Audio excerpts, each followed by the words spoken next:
Ole kan video tlom takte min lawan sak thina kalom hle mai lo la subscribe lo ni chonin no subscribe la apia notification bell khai ron olanga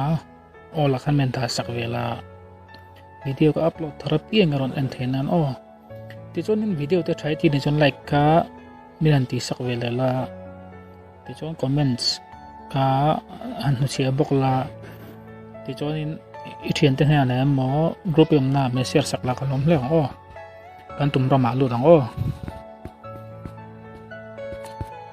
application te game ang chi hack anda khom nang che ka soi nga i athang ranga ka mang tang kai view ke po hian e chrome he kan ruai don ani chrome he kan lu tanga protina ta hian search bar a hian in search or type web address te a hian in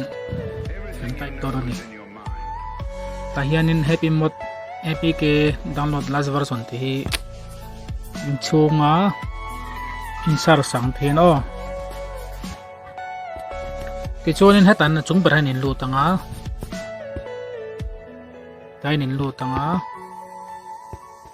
ti chonin download an in lu don ni o in download tanga in download zo khanin in application a khain install anga in install in lu tang o kan lu tanga chonin lu huna khanin i loading khari lo te aron la venga chuchin kha kanga chon chim bizwa ti hen aron lang don ani neti kan ei chede hlukan web nei thathi ngai vea me ten tu hian Call a free and stable call. o hei tin aron lang ta a Do you want kan to call tu girl? chu te khin nan PUBG polo ta se te khin nan hei PUBG mobile ti hin ta kan lu tanga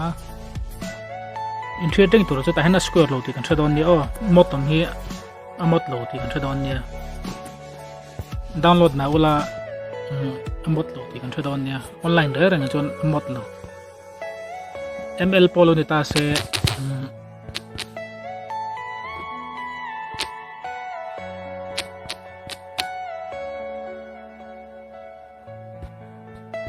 kan thet tu chu kan sei chom nang ti hen on net se do book se e mobile legend te PUBG ang chi te awak lo ti kan thadon nia ami mot tan da ra rang cho awak lo ti kan senga antinan offline ang chi hei heting chi te download to la awak ang i offline da rang chu work thin ta net ngai chi ang chi chu awak lo ti kan thadon ni o chonin kan thiat la tur chu application na hi hei thadeu do mata hian kan phang tang kai khop me ga pang ka download thin ta che sang sang kan tung chi kha kan zong mai ta ti hian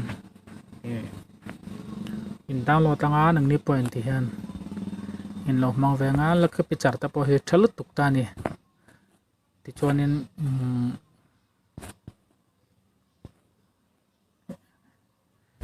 chon youtube mod ti te amot lo ti kan hrianga he snap ta tang chi jong mod lo ta a facebook po mod lo ta a offline ang ping kha mod ta ni ka ha kan hrianga thi in download so lang te kha lo ma download na wala awak lo ti kan thadon ni o online game khel re reng chi chu work the no offline ang ping work the te khen nan hei e lo te i ting te hi awak a he headline chak miang te work ta kan thianga chonin happy mothi lo mang venga e a thalu tu ka hei e lo download nga ko sei tong khanin i description a hen download link ron da thong o te chon lo download don nia o chonin ka channel kha milo share sak ton ni o ka te jong kha ne photo so